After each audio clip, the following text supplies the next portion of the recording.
Good morning. This is Professor Anderson with a little bit of feedback for your writing assignment number 1, rough draft. Excuse me. No worries about uploading this into the wrong folder, and you are very welcome for that reminder. That happens all the time, so it's no problem. You will not be docked any points for being late into the rough draft file at all. Unfortunately, I'm not able to offer screencasts in the final folder because it skews the assessment values.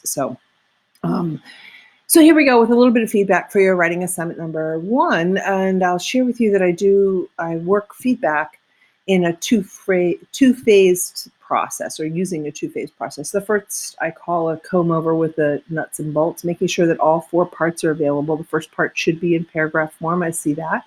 The second part should be in list form. I see that. The third part in a table, and the fourth part in paragraph form also. So check you have all of those in place.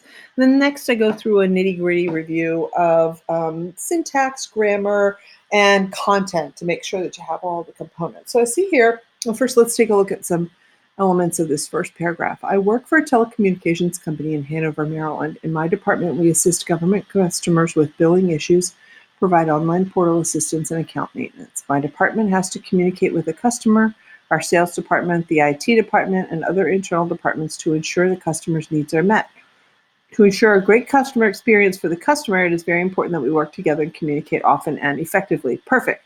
This should not be capitalized because it's in general government contractors. It's not a specific department within a government contract or a government customer. So I hope that makes sense. There's a difference between common and proper. And proper nouns are the ones that are capitalized.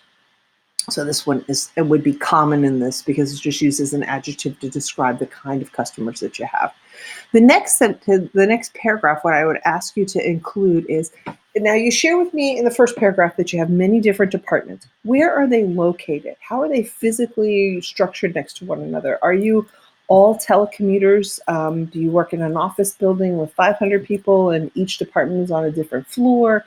You give a general sense of how they are physically co-located with, or not physically co-located. So the purpose of this is to be able to help you frame your understanding of investigating a situation in an area where communication takes place, and then the more detailed that you are with that physical location and the type of communication that takes place within it, the more you can exact what kind of barriers are in play and therefore research to offer a solution. So that's the purpose of this paper, is to really get you thinking about the details of not only the type of communication, but also the barrier that's in play. So give me a little bit more of an understanding of the kind of this physical location itself. So part 2, you have this here in bulleted form, and you're using what's called parallel structure. That is awesome. That means that like items in a series, items in a series are oriented in the same fashion. So you have here, they're all bolded using bullets and using the same sentence structure or the same type of definition structure. Part 3, where you have your table, this is really the situation, the label, and then the analysis or justification for why it is this type. So the only thing I would recommend is when you go through and read through here quickly, I'll read you this. My supervisor attended his staff meeting and found out that none of the employees on his team volunteered to assist another work group.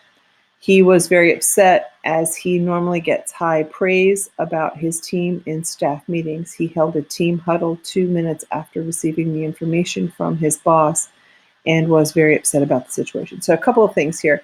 He was very upset as he normally gets high praises about his team in staff meetings. He held a 2-minute, you don't want anything under 10. You want to go ahead and spell it out. 2-minute huddle after receiving, and was very upset about the information. This is not a complete sentence. You want to just have a comma right there. So I want you to go back and read through these. You have a couple of little grammar issues inside of each of those 6 boxes. And then when you come here, 82, that's really, I kind of chuckled a little bit. You were really spot on. in terms of your evaluation. I rarely see something other than 80, 85, on the 5 mark. So 82, you're really thinking about this. Kudos to you.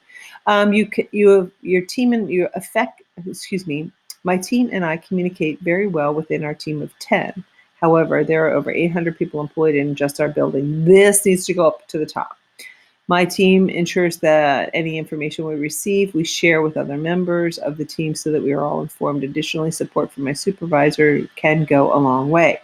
Also ensuring that my supervisor, takes a few minutes to calm down and investigate after his staff meetings before bringing the information and rage start to his team. You want to check out these sentence structures down here. So here what you want to do is you want to give this description at the very top where you're telling me how many people that's the background information. And then that way you'll be able to use that in your analysis of the score that you give it.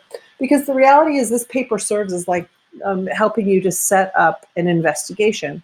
This table here serves as a data table. You're giving a very specific incident. You're not making it up and giving a scenario. This is a very specific incident. You're labeling it and then justifying why. And you're using those facts in this evaluation or analysis. So I hope that that is helpful, and I look forward to your final copy. Don't panic. Just go ahead and upload it into the final file. I will not access the one that was this rough draft that was uploaded incorrectly. So you'll notice that it's never opened because I don't want to open it. So when I open it, it will look like you have a 0, if that makes any sense. I'll try and give a better explanation to the whole class in an announcement screencast. So I look forward to reading your final copy.